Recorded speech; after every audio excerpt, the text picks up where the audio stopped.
Ya todos tienen Éxodo capítulo 20, versículo 4. Dice, no te harás imagen ni ninguna semejanza de lo que esté arriba en el cielo, ni abajo en la tierra, ni en las aguas debajo de la tierra. No te inclinarás a ellas, ni las honrarás, porque yo soy Jehová tu Dios, fuerte, celoso, que visito la maldad de los padres sobre los hijos hasta la tercera y cuarta generación de los que me aborrecen. Y hago misericordia a millares, a los que me aman y guardan mis mandamientos. Tu mano a la altura del corazón y pedimos al Señor que una vez más nos hable. Señor, te damos gracias por esta palabra y ruego en el nombre de Jesús que el Espíritu que la inspiró, Señor, venga ahora a mi espíritu. Dile, ven ahora a mi espíritu, Señor, y produce vida. Ven ahora y háblame, Señor, enséñame. Por favor, en el nombre de Jesús, yo te suplico que yo pueda cada día caminar contigo y parecerme más a Cristo. Y eso solo lo lograré cuando tu palabra permanezca en mi corazón. Que estos dichos tuyos se instauren en mi ser, Señor, para nunca apartarme de ti. En el nombre de Jesús, amén y amén. Hoy quiero que veamos, trabajemos este texto que hemos leído bajo el título ¿Cómo adorar al Dios único? ¿Cuántos que estuvieron el domingo pasado acá en esta reunión? Amén. O en cualquier otra reunión el domingo pasado. Amén. La semana pasada hablé sobre el primer mandamiento. Dije que íbamos a retomarlos en orden. Y en el primer mandamiento estuvimos mirando el deseo de Dios que nosotros podamos descubrir que Él es el único objeto de nuestra adoración. ¿Recuerdan? El primer mandamiento nos invita a no tener dioses ajenos delante del Señor. Y veíamos cómo el interés del Señor en este mandamiento es que hagamos de Él nuestro único objeto de adoración. En esta tarde ya, yo quiero que miremos el segundo mandamiento y aunque está muy relacionado, de hecho los 4 primeros mandamientos nos van a estar siempre hablando de lo que Dios espera de nosotros hacia Él, de lo que Dios espera en nuestra relación, la manera como yo me relaciono con Dios, los primeros 4 mandamientos. Y vamos a encontrar muchas similitudes de pronto en lo que hablamos la semana pasada. Solo que con este segundo mandamiento, el énfasis no es ya en que hagamos de Dios el objeto único de nuestra adoración, sino cómo debemos adorar a ese Dios único. Dile a tu hermano, hay una manera de adorar a Dios. Y en este mandamiento se nos prohíbe utilizar cualquier imagen.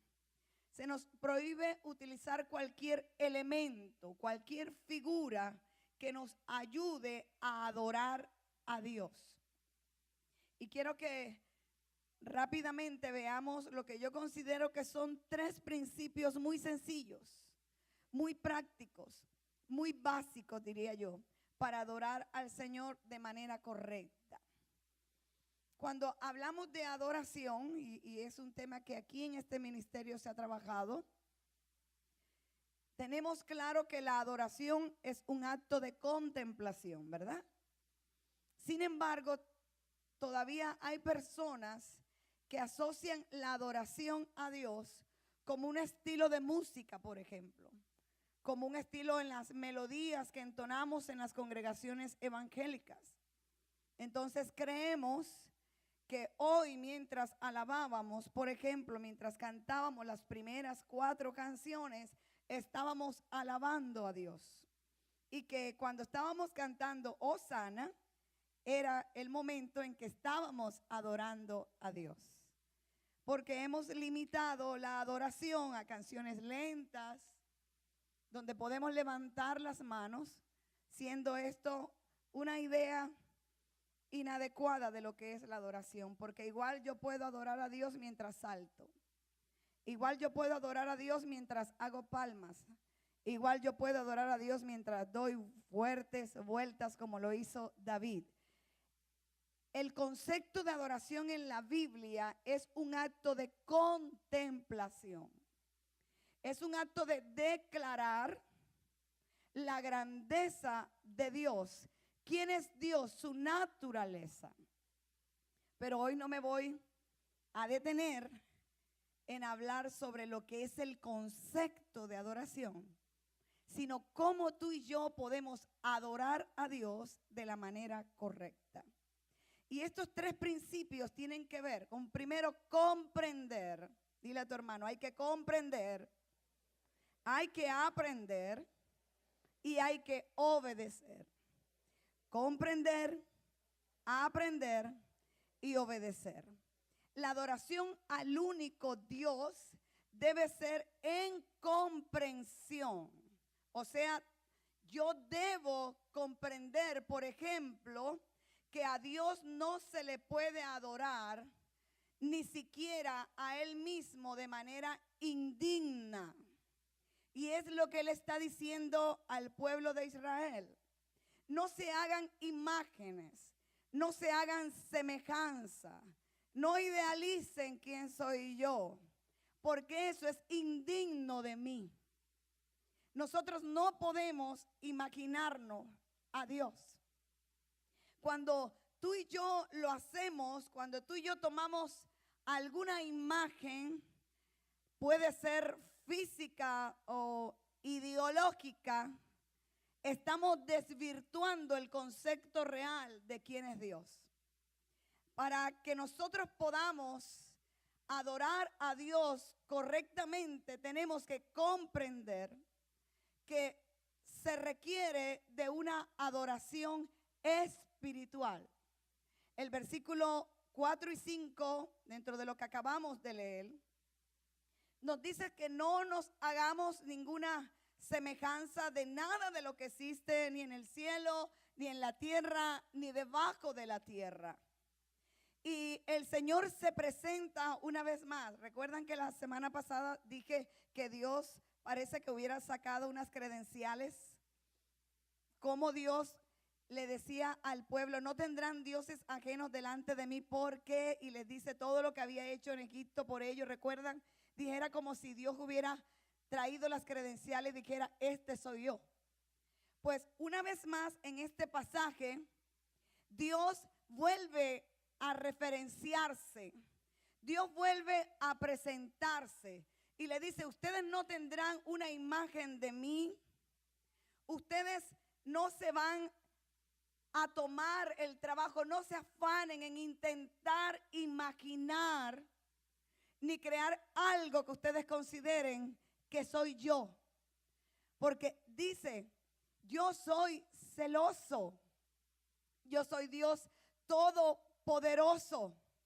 Y Dios muestra de alguna manera cómo cuando tú lo conoces, cuando realmente tú sabes quién es Dios, tú no lo puedes comparar con nadie más. Aquí unimos el primero y segundo mandamiento cuando el Señor se presenta. Pero aquí miramos una prohibición absoluta de no hacer imagen a Él en la adoración. Un hermano en la reunión pasada se me acercó y me dijo, pastora, el problema de la iglesia contemporánea no es los dioses de madera tallados a mano, no es problema de las imágenes de yeso. El ídolo de la iglesia contemporánea es un ídolo ideológico.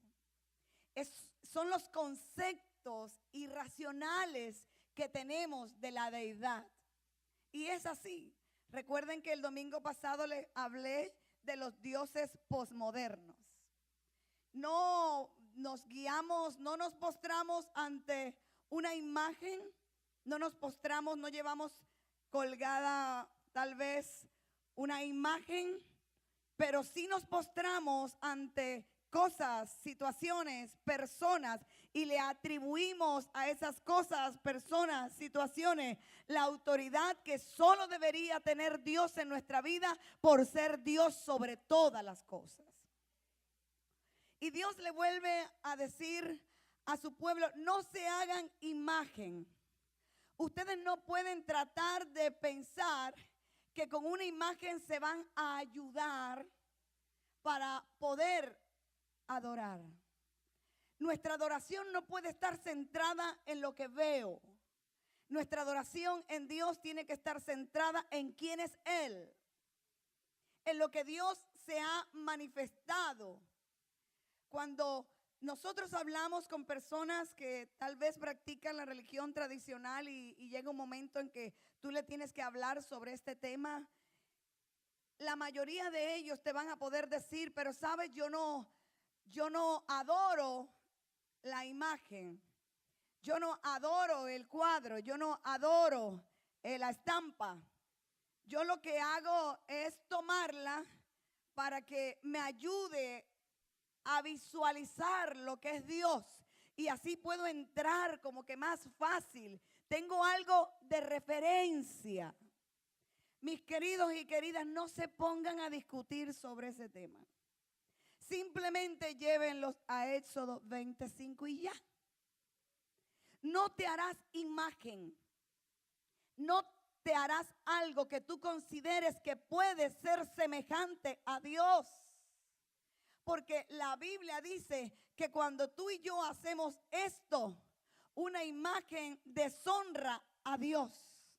Cuando yo puedo tomar algo, cuando yo puedo construir algo con mis propias manos y luego me postro, me rindo, confío, creo, deposito mi confianza en eso o en alguien y lo convierto en mi Dios, lo que estoy haciendo es minimizando el poder de la gloria de Dios sobre mi vida.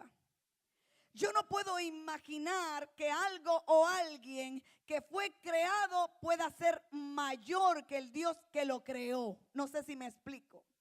Y por eso es que el Señor enfatiza, no te hagas imagen, porque no existe nada material que pueda expresar la gloria de nuestro Dios de manera adecuada. Todo lo que el ser humano se imagine, todo lo que el ser humano haga de un Dios para sí, que no sea el único verdadero Dios, será considerado como pecado y desobediencia delante del Señor. Una imagen no solo deshonra a Dios, una imagen acerca de Dios desvía al adorador. Dios prohíbe que tomemos una imagen, un objeto como ayuda para verle.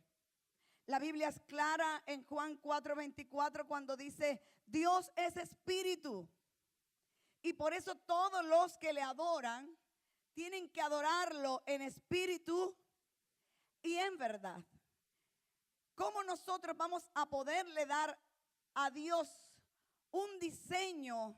¿Cómo podemos tratar de imaginar a alguien que es un espíritu? ¿Sí me explico? ¿Cómo tú le das forma en tus conceptos, en tu adoración, en tu relación a alguien que jamás físicamente has podido ver? Por eso es que el Señor lo prohíbe. Yo no puedo hacerme una imagen porque termino haciendo algo incorrecto de lo que es realmente Dios. La Biblia dice, Dios es espíritu. Nunca lo material, nunca lo comprobable nos podrá ayudar a ver al verdadero creador. Nunca lo que yo pueda trabajar con mis propias manos me va a dirigir a una verdadera adoración. Por eso es que de alguna manera en el Salmo 115, 6, 8 nos describe lo que son los ídolos. ¿Cuántos han leído el Salmo 115? Y dice que como son criaturas, creaciones del ser humano, ellos pueden tener ojos, mas no ven. Ellos pueden tener orejas, mas no escuchan. Dice la Biblia que tienen manos, pero no pueden palpar, que aún teniendo boca no pueden pronunciar palabra alguna. Pero lo tremendo es que dice que semejante a ellos, o sea, no ves, no sientes, no puedes hacer nada. Semejante a ellos son aquellos que le adoran. En otras palabras, el Señor está diciendo, alguien que se postra, alguien que da adoración, alguien que se rinde, alguien que deposita su confianza y su alegría en algo o en alguien que supuestamente lo coloque delante de Dios, no es inteligente. Es como si tuviera ojos y no ve, como si tuviera boca y no pueda hablar, tuviera nariz y no pueda oler. Semejante a ellos son los que lo adoran. Hay algo que como iglesia nosotros tenemos que comprender en el tema de la adoración al Señor. Y es que Dios, más que buscar que el hombre logre encontrar una expresión visible en un madero, en una estatua, Dios quiere que nosotros, su iglesia, levante la mano a la iglesia que está aquí reunida. Amén. Dios quiere que tú como iglesia, Dios quiere que cada uno de los discípulos de Jesús seamos la imagen que lo represente visiblemente en esta tierra. Y tal vez ese es el centro del mensaje del segundo mandamiento en nuestros tiempos. No se trata que la gente intente imaginar cómo es Dios construyendo dioses falsos. No se trata que la gente en su afán de llenar los vacíos que solo Dios puede llenar, construyan imágenes o hagan del trabajo o hagan del sexo o hagan de los bienes materiales su Dios. Se trata que la iglesia, tú y yo, entendamos que Dios nos colocó en esta tierra para ser imagen del Dios viviente. Tú y yo somos imagen de Dios. La Biblia dice fuimos hechos conforme a la imagen del Señor. Pero la Biblia dice que tú y yo portamos la gloria de Dios. La gente necesita ver, no una estatua, no necesita tener algo guindando en su cuello. La gente necesita una iglesia viviendo el evangelio. La gente necesita ver a Dios en medio de la iglesia. Dios quiere que nosotros seamos sus representantes visibles en la tierra. Solo hombres, solo mujeres, hombres y mujeres de carne y hueso. Hay una historia en la Biblia que a mí me gustó mucho encontrarla cuando estaba estudiando este pasaje. Está en Hechos capítulo 4, versículo 13. Sé que la mayoría de ustedes la conocen. Y es cuando Pedro y Juan están delante del concilio y son acusados de revolucionarios, de herejes, y tratan de culparlos de muchas cosas. Pero este versículo dice algo que es clave en este concepto de que tú y yo somos los representantes de la gloria de Dios en esta tierra. De que tú y yo estamos colocados en este mundo para que los que no conocen al Señor, cuando nos vean vivir a nosotros, sepan que Dios es real. Y dice el pasaje que a pesar de que no estaban de acuerdo con lo que los apóstoles enseñaban, ellos todos declaraban que era real, que por lo menos ellos tenían que haber estado todo el tiempo con Jesús, porque dice la Escritura que declaraban que ellos hablaban como Jesús. Y tuvieron que reconocer el toque de Dios, la vivencia de Jesús en el corazón de los apóstoles. ¿Sabe lo que a ellos les maravillaba, iglesia? Lo que de verdad no podían explicar. Y de hecho lo dijeron, usted lo va a encontrar en las Escrituras. ¿Cómo es posible que estos hombres que no tienen cultura, que no son doctos, que no son gente especial, que no están sentados en los mejores lugares en Israel, pueden tener tanta sabiduría y tanta unción en sus vidas. Lo que ellos no entendían es que Pedro y Juan estaban siendo los representantes del Señor Jesús en ese momento. Y lo que la Biblia dice es que tú y yo no estamos puestos en esta tierra para venir a una reunión, para escuchar día tras día un mensaje, para cantar unas cuantas canciones y seguir igual. Tú y yo fuimos salvados, rescatados, para que tengamos una vida que cuando nos la vean vivir, la gente sepa que hay un Dios real que transforma, que hay un Dios real que sana, que hay un Dios real que liberta. Tú y yo somos la imagen del Dios viviente.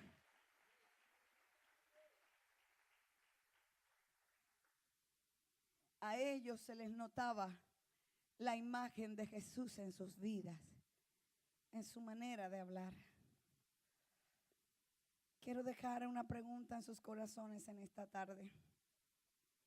¿Qué imagen es la que le estamos mostrando a las personas que tenemos a nuestro alrededor sobre quién es Dios? ¿Qué imagen le estamos mostrando a nuestros cónyuges, a nuestros padres, a nuestros hijos del Dios que predicamos? ¿Cuál es la imagen que tienen nuestros compañeros de trabajo de quién es Dios cuando te ven vivir a ti o a mí? No te harás imagen ni semejanza. La gente allá afuera no tendría que andar buscando una idea diferente, distorsionada de Dios, si la iglesia hiciera lo que tiene que hacer: vivir la vida de Jesús. Mis amados, yo les decía la semana pasada que hay una gran carga en mi corazón de lo que está pasando en la iglesia el día de hoy. Y me refiero, iglesia, a todos los redimidos, no Comunidad Cristiana El Camino. Y hay una gran carga en mi corazón porque yo pienso que es hora de que nosotros apliquemos las verdades de las Escrituras en nuestra vida diaria. Yo no sé cuántos mensajes tú habrás escuchado desde que te convertiste. Yo no logro imaginarme cuántos años, ya tengo 30 y tantos años de estar en el Evangelio, y cuántos mensajes he escuchado y he predicado. Y en los últimos meses me ha asaltado esa sensación de que algo falta. De que nos hemos habituado a tener un concepto mundano de la vida en Dios. Que nos hemos habituado y nos hemos convertido en religiosos. Y perdonen si esto les va a doler, pero es lo que creo que Dios quiere hacer con nosotros. Nos hemos convertido en religiosos evangélicos.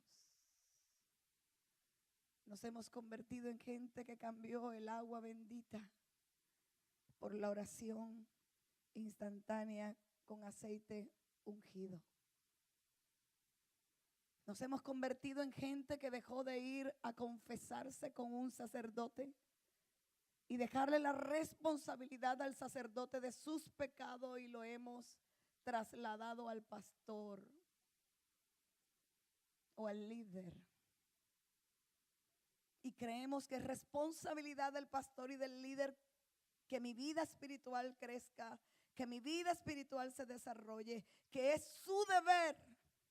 Y eso es lo que nos tiene en este tiempo, como tiene la iglesia del Señor, adormecida, sin percepción de la vida espiritual que hay, sin conciencia de que estamos viviendo los últimos tiempos y que no podemos seguir jugando a la religión. Creo que debemos cansarnos, sentirnos hastiados de que escuchemos palabras día tras día y nuestras vidas se mantengan igual. Creo que si Dios nos está moviendo a enseñar estos principios y a recuperar en el mundo evangélico los 10 mandamientos, nosotros no solo deberíamos aprendernos los 10 mandamientos, sino saber que tenemos que ser ejemplo del cumplimiento de los 10 mandamientos, no para ser salvos, pero sí por ser salvos. Y no venir y escuchar un mensaje y qué bueno, pastora, o qué bueno, pastor. Y nos vamos. Y seguimos construyendo ídolos en nuestras vidas. Y seguimos dándole prioridad a cosas, situaciones y personas que no es Dios. Seguimos imaginando a un Dios de manera distorsionada. No te harás imagen ni semejanza. Es hora de aprender los principios que están en las Escrituras. Es hora de entender el concepto de Dios en lo que tiene que ver con adorarlo a Él. Es hora de entender que tú y yo somos cartas leídas a los hombres.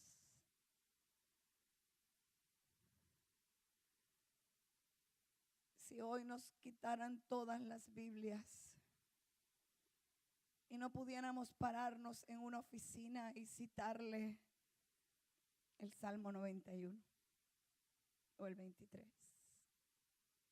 o Juan 3:16, para mencionar lo que no sabemos de memoria. Si no nos permitieran tener un Nuevo Testamento,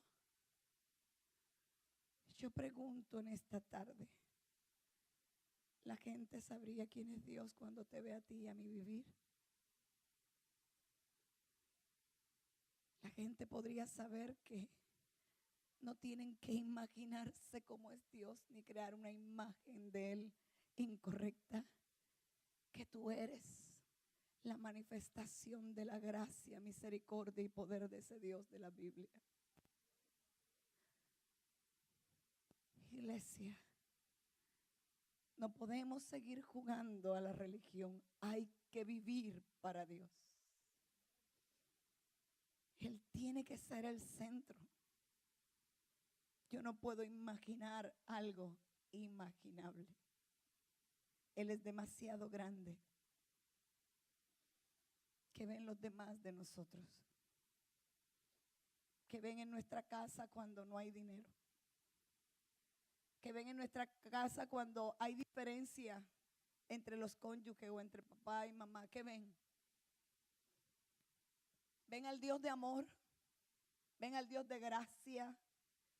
¿Ven al Dios de misericordia? ¿Ven al Dios de bondad? El Dios que dice la Biblia que es paciente. ¿Ven eso en nosotros? ¿Ven a un Dios en nosotros, nuestra familia? ¿Ven a un Dios que es honesto? ¿Ven a un Dios que es íntegro? ¿Ven a un Dios que es santo? ¿Ven eso en nosotros? Que hemos sido llamados para ser imagen y semejanza de Él. O con dolor tenemos que reconocer que a veces lo que ven es una idea distorsionada de quién es Dios. Que hay una diferencia muy grande entre lo que yo les digo a mi familia y lo que mi familia me ve vivir. Y por eso es que hay tanta rebeldía en nuestras propias casas. Porque hay algo que no suena bien. Hay disonancia entre lo que decimos y lo que hacemos. No te hagas imagen ni semejanza. Y por eso es que muchos tienen una idea contraria de lo que es Dios o de quién es Dios cuando nos ven vivir.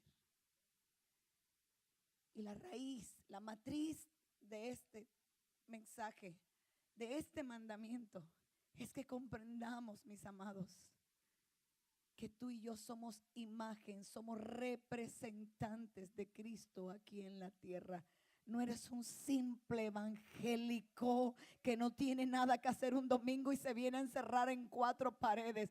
Tú portas la gloria de Dios. Tú eres el arca donde la gloria y la presencia de Dios se manifiesta. Tú fuiste escogido de tu vana manera de vivir para que declares la grandeza de tu Señor. Tú eres iglesia, tú eres el pueblo de Dios. Tú eres el representante del Señor.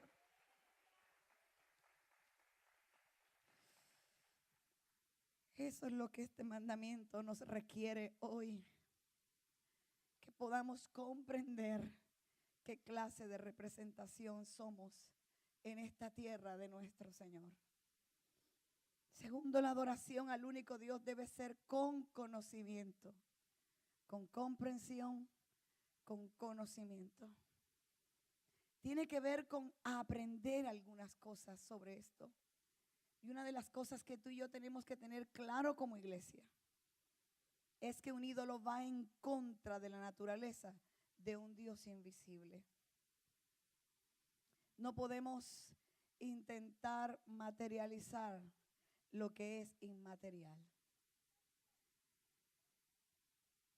No hay algo más inconstante con la naturaleza de Dios que cualquier forma física de un ídolo. Llámese una imagen o llámese una persona. No podemos entonces intentar hacer el motivo de nuestra adoración, de nuestra contemplación, ídolos hechos de mano de hombre, pero tampoco podemos darle nuestra contemplación teniendo el concepto de adoración a cualquiera persona, a cualquiera situación que ocupe el lugar de Dios. Ningún ídolo se puede comparar con Dios, porque no hay nada creado que pueda honrar la perfección del creador y sustentador del universo. No hay nada. Hace algún tiempo cantábamos: nada igual a tu belleza, nada igual a tu amor. Todo lo que haces, lo haces por amor. No hay nada que pueda igualar a Dios. El día que como iglesia podamos tener una imagen adecuada de Dios, muchas cosas que hoy nos dominan, que hoy nos hacen sentir derrotados, no serán más que experiencias del pasado y viviremos en victoria. Cuando representamos a Dios, estamos en contra de la naturaleza de la fe. Hebreos 11:3 dice: de modo que lo que se ve fue hecho de lo que no se veía. Es por fe que tú y yo adoramos a Dios. Es por fe que tú y yo servimos a Dios. Hay cosas que tú nunca podrás ver. Tú no puedes ver al amor caminar. Tú no puedes ver a la alegría salir corriendo, pero lo experimentas. Sabes que es real, sabes que el viento existe y no lo podemos tocar. Así es Dios. Yo no, por más que quiera, yo no me puedo imaginar cómo es mi Dios. Pero la historia de Él en mi vida es suficiente para poder contemplarlo en la majestad que a Él le pertenece. Yo no necesito que Dios me dé más pruebas indubitables de su existencia. Ya Él probó lo que tenía que probar. Nadie hubiera hecho en mi vida lo que solo el Dios poderoso pudo hacer. Nadie podría hacer en tu vida lo que solo Dios ha hecho. Él nos ha dejado una estela de gloria. Él nos ha dejado una historia de poder y de misericordia. Y nosotros tenemos que aprender a adorar a Dios en espíritu y en verdad. Así no veamos. Así nuestros ojos no puedan contemplar algo físico. Yo sé que Él es real para mí.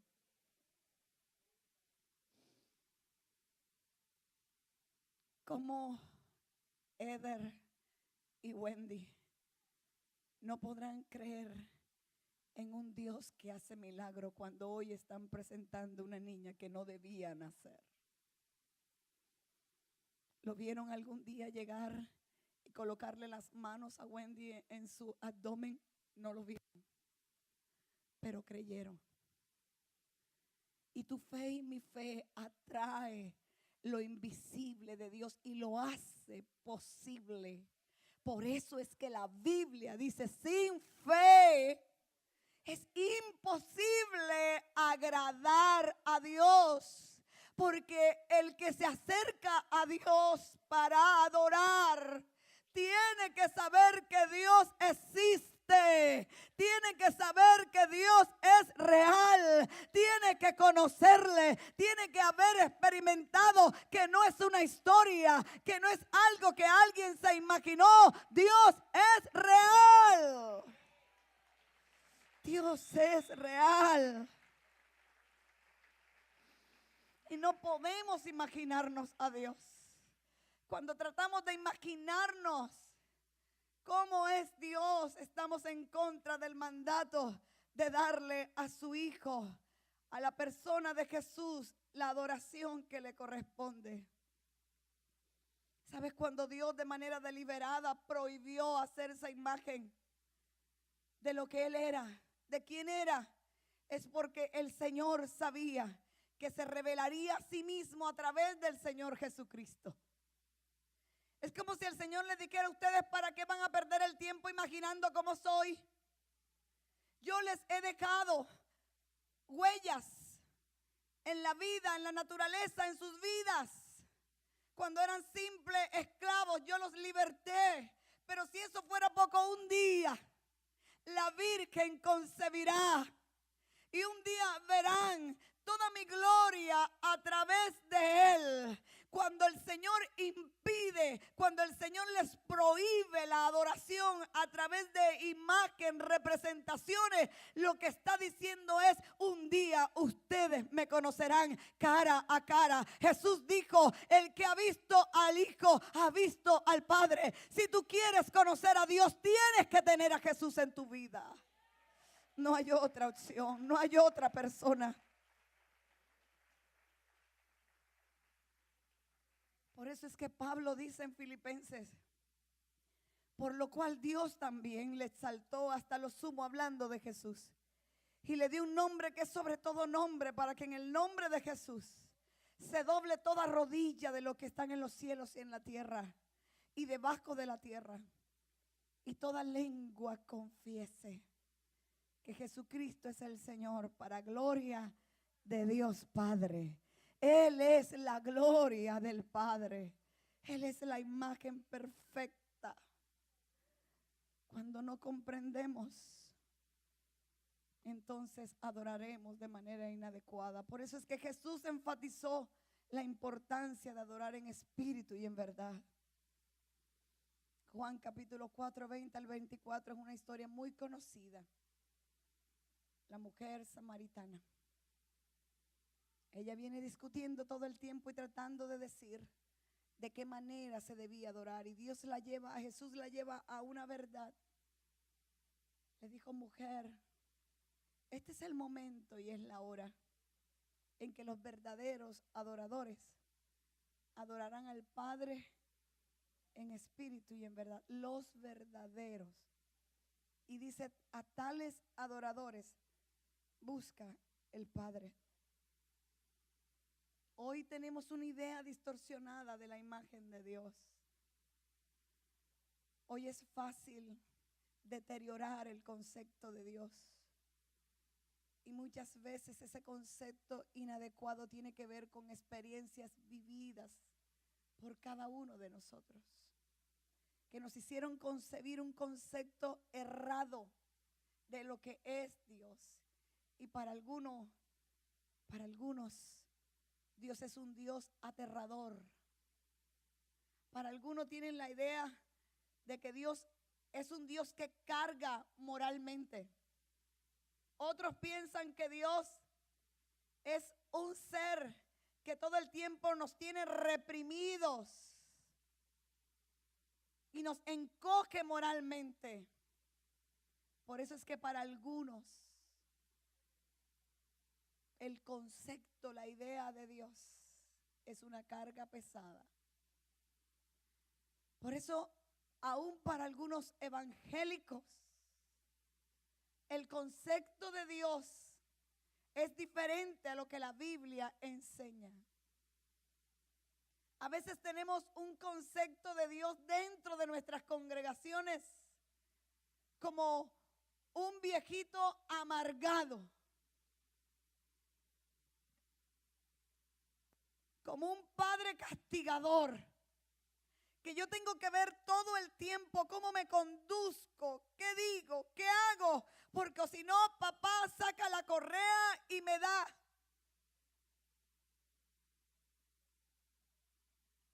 Tenemos a un Dios como un ogro. Esa no es la imagen de Dios. La Biblia muestra a Dios desde el Antiguo hasta el Nuevo Testamento como un Dios de amor, como un buen padre. Y no sé si tú o yo tuvimos una idea de un padre o nos tocó vivir experiencia con nuestro padre, con nuestra madre. Las primeras figuras de un ser superior que tiene una criatura al nacer es el pecho de su madre y la protección de su padre. Y tal vez no fue la mejor impresión en tu vida. Y cuando vienes al Señor te cuesta creer que tienes un Dios bueno como Padre. Por eso es que como pastores un día Iván y yo decidimos, cuando oramos por las personas, cuando ministramos a las personas, decidimos conscientemente no seguir la frase que usábamos tradicionalmente: venga a Dios como vienes a tu Padre. Porque bloqueamos a los que no han tenido un buen padre.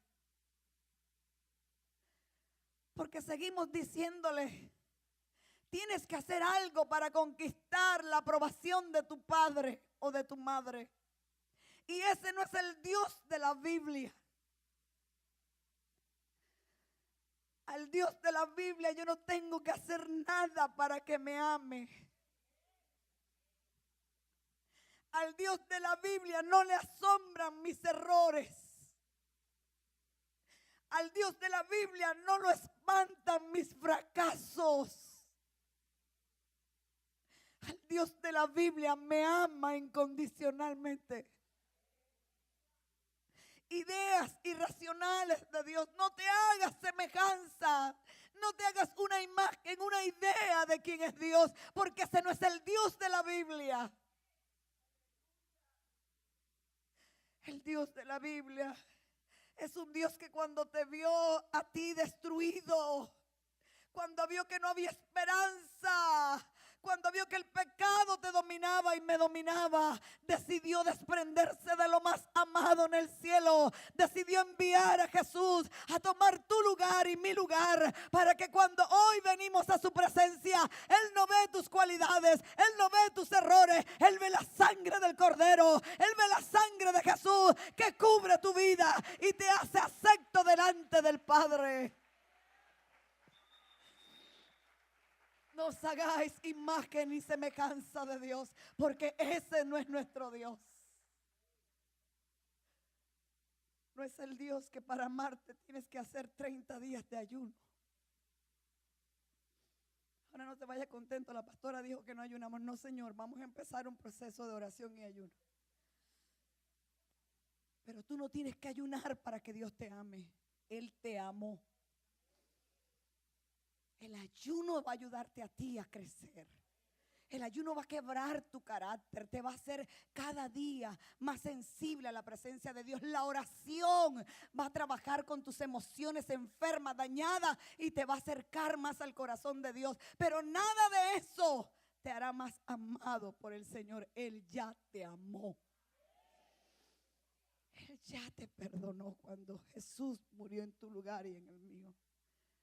No os hagáis imagen ni semejanza. Hay gente que tiene ideas absurdas sobre Dios. Personas que creen que si no haces algunas cosas, Dios te va a castigar. Esa es la idea del papá con la correa en la mano. Y la traemos al mundo cristiano evangélico. Entonces yo tengo que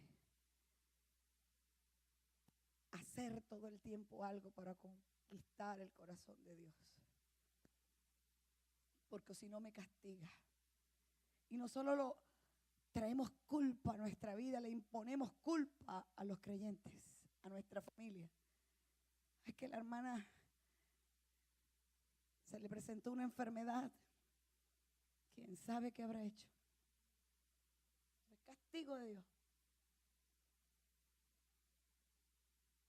Somos tan enjuiciamos tanto.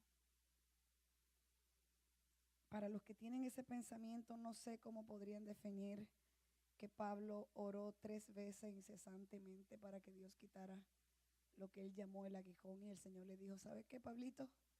Tranquilito,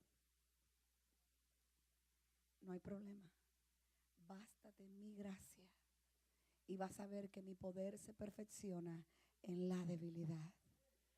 ¿Podríamos dudar de la santidad, de la entrega, del amor del apóstol para el Señor? Lo que pasa es que a veces no nos gusta escuchar un no por respuesta. Ideas inadecuadas acerca de quién y cómo es Dios. Si algo malo sucede, es castigo de Dios, reprensión de Dios. Ese es el juicio de Dios. Yo he escuchado a cristianos decir eso. Ya yo lo veía venir.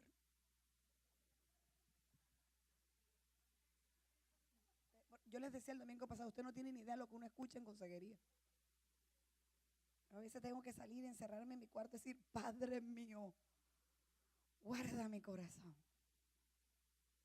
Porque tú oyes unas barbaridades. Los conceptos inadecuados de Dios. No, es que esa situación, eso que está pasando, eso se veía venir. Es el juicio de Dios, la reprensión de Dios. Ideas inadecuadas de Dios. Por eso es que la Biblia nos invita, el apóstol Pablo dice: renovaos en vuestra manera de pensar. Hay un concepto en psicología que dice que el hombre es lo que piensa, que no importa la situación realmente, que es lo que yo pienso sobre la situación lo que va a determinar mi comportamiento, mi respuesta. Si yo pienso inadecuadamente de Dios, entonces mi adoración será inadecuada. Entonces cuando yo me equivoque en algo, entonces el día que cometo la más mínima falla, yo no me voy a sentir digno para venir y adorarlo. Porque tengo que ser perfecta para venir a la presencia de Dios. Ideas irracionales sobre Dios. Diga el débil: fuerte soy.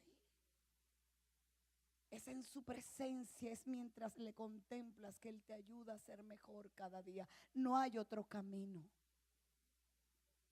Pero hay los que tienen una idea irracional de Dios opuesta. Entonces Dios es el todo bien, todo pide, ¿no? Y entonces podemos entrar y salir y hacemos, deshacemos. Ay, que Dios es chévere. Que Dios mío es un buenazo. Dios es amor. Dios es bueno. Pero Dios no es manipulable.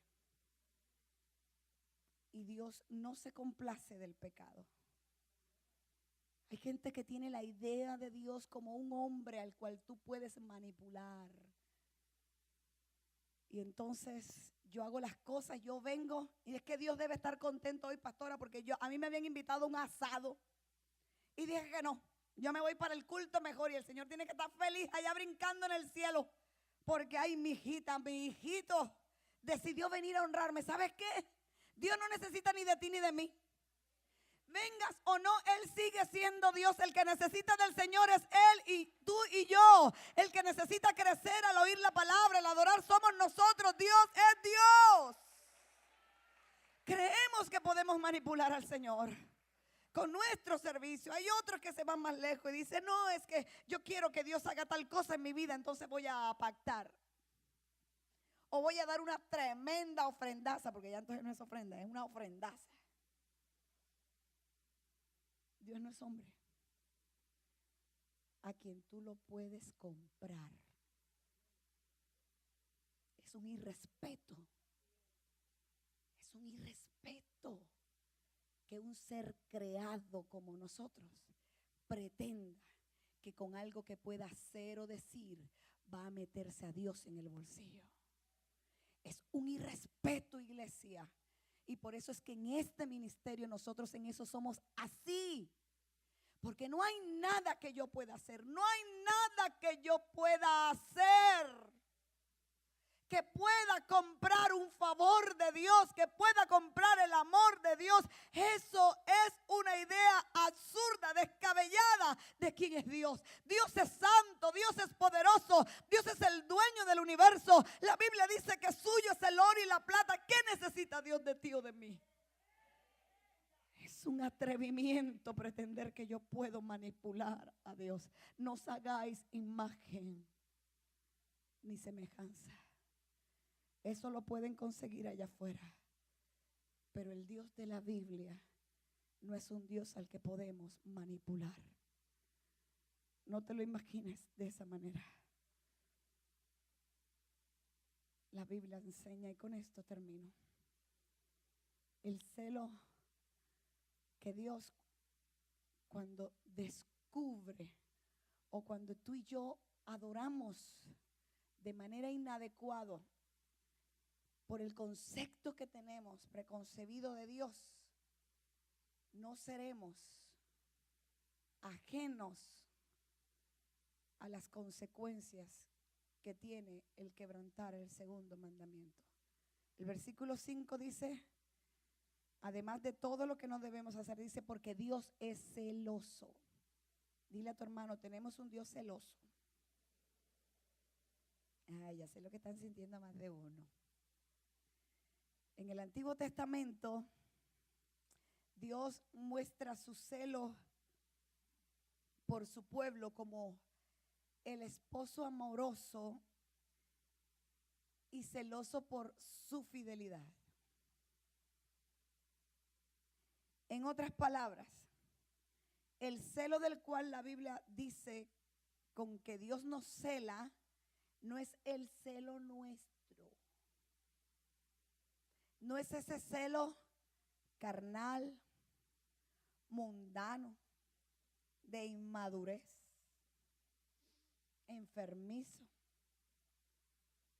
Sé que si hay aquí algún celo típico, es decir, qué bueno que están, dice, imagínense.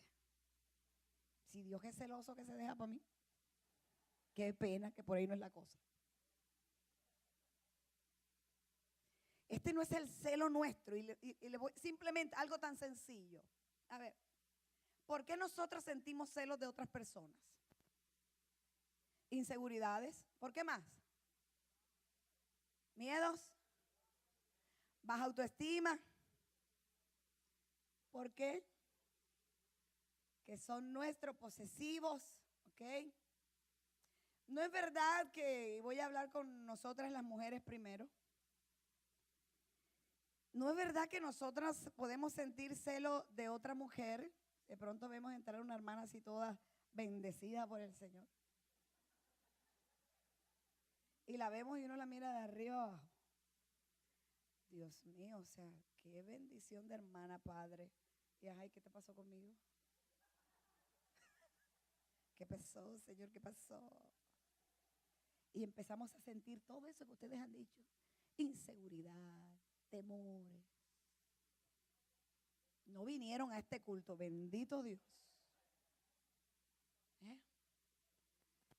Todos esos sentimientos, emociones humanos, carnales, surgen producto de mis inseguridades, de mis temores.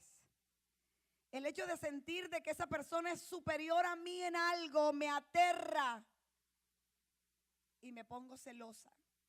Los muchachos, vamos a usar un ejemplo que está muy de moda en estos días, las barbas. ¿No lo he analizado? Yo. ¿No lo he analizado? ¿Esa es la moda? En estos días eso es un paréntesis. Están usando un producto para que salga cabello. Barbas. Y no, lo que no han descubierto es que eso está haciendo unas alergias impresionantes. Están los médicos preocupados. Ese era el paréntesis. Cierro paréntesis. Pero ¿saben? Viene el muchacho y ve al hombre que llega, o al joven que llega con su barba perfecta. Dice, wow. Y empieza a mirar a las muchachas, a las solteras que están alrededor por las que él está orando. Y se da cuenta, tú sabes, la impresión que causa el barbudo.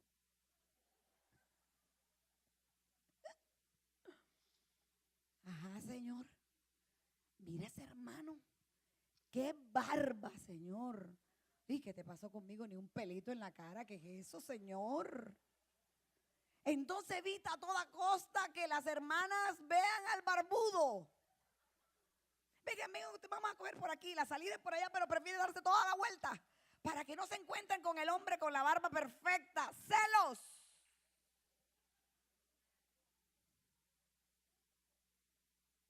Ahora aterricemos cuando la Biblia dice que Dios es celoso. ¿Ustedes se imaginan a Dios en eso? ¿Ustedes creen que el celo del cual habla la Biblia es ese?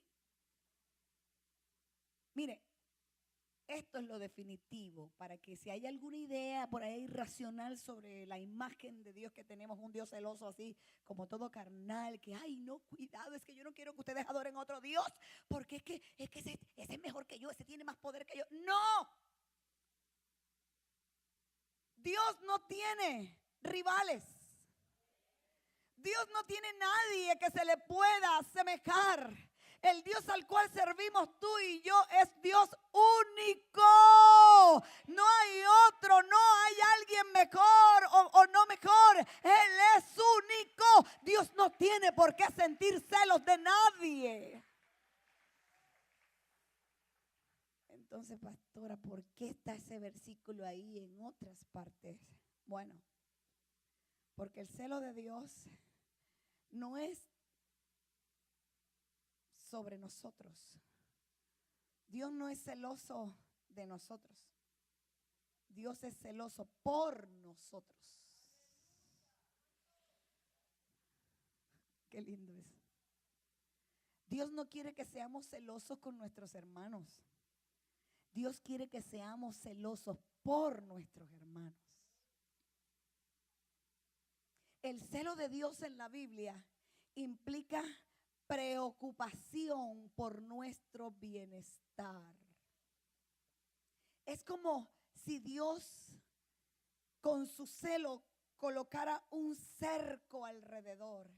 Es tu protección, es sus cuidados, porque Dios no quiere que nada ni nadie te aleje del verdadero propósito con que tú y yo fuimos creados, que es llegar a ser la imagen de su Hijo en esta tierra. Y cuando Dios sabe, cuando Dios conoce que tú y yo hacemos imágenes inadecuadas de Dios, Dios también conoce que cuando hacemos esto no llegaremos a cumplir ese propósito. Por eso Él nos cerca, por eso nos protege, por eso nos habla a través de su palabra, por eso trae palabra profética. Dios nos cuida, Dios nos cela para que lleguemos a cumplir la gloria, la maravillosa promesa gloriosa de Él para su pueblo.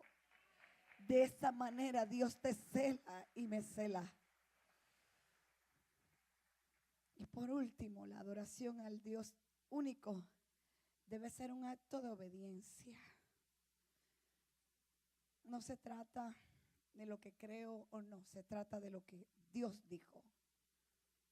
Éxodo capítulo 33, versículo 3 en adelante es demostración de esto. ¿Cómo podemos adorar en desobediencia? ¿Recuerdan? Moisés subió a estar en la presencia de Dios, Dios le iba a entregar los 10 mandamientos. El pueblo se aceleró, el pueblo se preocupó y le dijo a Aarón, ¿sabes qué, hermano? Moisés está como demorado. Algo le debió pasar por allá. Así que por favor, necesitamos algo para ver. Y miren, es lo tremendo de cuando tú te haces imagen inadecuada de Dios. Ellos venían de Egipto donde lo que habían era dioses. Recuerda que les dije el domingo pasado, tenían un Dios para cada cosa. Nosotros, nuestro Dios se basta solito. No necesitamos más, que Él es único. Ellos vienen de ver eso. De allá los sacó el Señor. Y porque Dios, Moisés, se estaba demorando, ellos le piden a Aarón, constrúyenos un becerro que se pareciera a los bueyes de Egipto. Absurdo. Porque cuando realmente Dios no se ha revelado a tu vida, a la más mínima demora de la intervención de Dios, tú saldrás a construir dioses falsos. Y Dios es un Dios digno de ser esperado. Dios es un Dios digno de ser aguardado. Dios es un Dios digno de nuestra confianza. Y ellos no adoraron a otro nombre. Si tú vas a ese pasaje, dice, y traeremos gloria y levantaremos nuestra voz delante de Jehová de los ejércitos. Y Dios se enfureció. No te hagas imagen y semejanza. Tienes que adorar en la justicia de Dios. Él dijo, porque yo soy Jehová tu Dios. Si Él es Dios, lo justo es que le adores como Él es. La obediencia, el adorar en obediencia significa saber que hay una recompensa. La misericordia del Señor nos seguirán toda la vida. El versículo 6 habla de eso. Dios quiere que le adoremos independientemente de las circunstancias. Que no haya razonamiento humano, que no haya una filosofía humana que me pueda cambiar el motivo por el cual yo debo adorar a Dios. Yo no adoro a Dios por lo que Él haga y Él puede hacerlo todo. Pero un adorador adora por quien Él es. Simplemente Él es Dios. Y tengo que adorarlo a la manera como se adora al único Dios. No le adores entonces por lo que Él pueda hacer en tu vida. Simplemente adóralo porque Él es el Señor. Este mandamiento tiene su lado bueno, positivo para la iglesia el día de hoy. Si la adoración a Él está prohibida a través de imágenes o medios indignos, yo creo que el clamor de la iglesia hoy debe ser conocer más a Dios para que podamos adorarlo de manera correcta. Y no solo conocer a Dios, sino proponer en nuestra vida con esa conciencia de imagen de Dios en esta tierra, proponernos poder ser los representantes de Jesús en Barranquilla. No te hagas imagen. No permitamos que nuestra familia, que nuestros amigos se sigan haciendo imágenes inadecuadas. Que cuando te vean vivir, cuando me vean vivir, sepan quién y cómo es Dios. Tú y yo somos portadores de su gloria. Somos como el arca en el Antiguo Testamento, recuerda, portamos la presencia de Dios. Que Dios nos ayude, iglesia, a adorar al único Dios como Él se lo merece realmente. Y que podamos ser dignos representantes de un Dios todopoderoso, majestuoso, santo, en medio de nuestras familias y amigos. Padre, te damos gracias en esta hora. Gracias por tu amor, Señor. Gracias por esta palabra. Gracias por tu bondad. Tú eres bueno, Señor. Tú eres fiel. Y hoy te ruego en el nombre de Jesús, junto con mis hermanos, que nos ayudes. Hoy hemos visto el segundo mandamiento, que es una invitación a adorar al Dios único de manera correcta. Aprender, a comprender, a obedecer, Señor. Danos la gracia y la sabiduría también para aceptar el desafío de este mandamiento, de aceptar ser dignos representantes de Jesús en la tierra.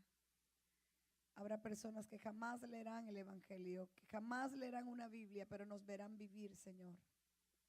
Haz que podamos vivir de tal manera que ellos terminen glorificando tu nombre a través de nosotros. Yo bendigo esta congregación, bendigo sus casas, sus familias. Yo bendigo sus vidas, Señor, que sean transformadas a la imagen de Jesús. Bendícelos y guárdalos. Amén y amén.